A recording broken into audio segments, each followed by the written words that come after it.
Hello, friends. The word expectancy is one of my favorite words in all of New Thought, and it pops up a couple times in this week's reading of The Science of Mind. We're moving past general theories and stepping into the actual practical mechanics or demonstrations. This week, we explore three profound principles that can completely shift how you approach your spiritual practice. I have magnificent expectancy that you're going to get a lot of value from the reading this week. The first major shift is moving from mental strain to divine ease. So many of us treat spiritual practice like a heavy workout. We think we have to force, push, or intensely concentrate to make our demonstration happen. But think about a sailboat. A sailor doesn't create the wind. They don't stand on the deck trying to blow into the sails with their own lungs.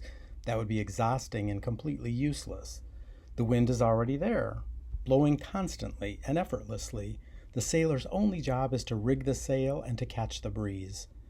This week, Holmes invites us to let go of the personal responsibility of making things happen. Your only job is to align your mind with the good you desire. The universal law is the wind, and it does 100% of the heavy lifting. The second shift to look at is mental immunity against limitation. Throughout our lives, we've been conditioned to look at limitations, past mistakes, or outer chaos and accept them as permanent facts. But the truth is, limitation has no divine law to support it. It is simply a temporary pattern of thought. This week, we are reclaiming our mental authority. We are practicing the art of the eraser, consciously neutralizing any suggestion of failure by realizing it has no actual substance. When you know that you live in a mind, big M, that cannot act against itself, you become completely immune to negative suggestion and old habits. You have the absolute authority to erase yesterday's limitations and start fresh every single morning. Finally, there's an opportunity to shift away from small thinking. We might be wondering why our demonstrations sometimes feel so small. To upgrade your mental vessel, you must expand what Ernest Holmes calls your mental equivalent.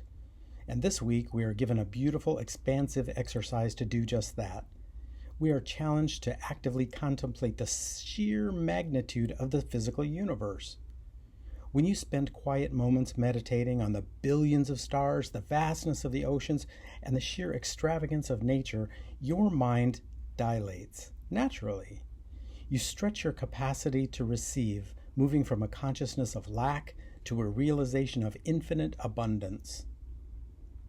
So, as you read this week, notice where you might stop trying to force the law and start trusting it.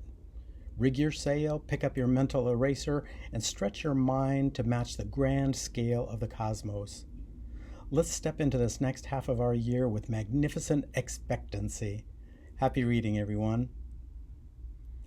And please join us this Thursday, July 23rd at 1 p.m. in the main Zoom room for NVC.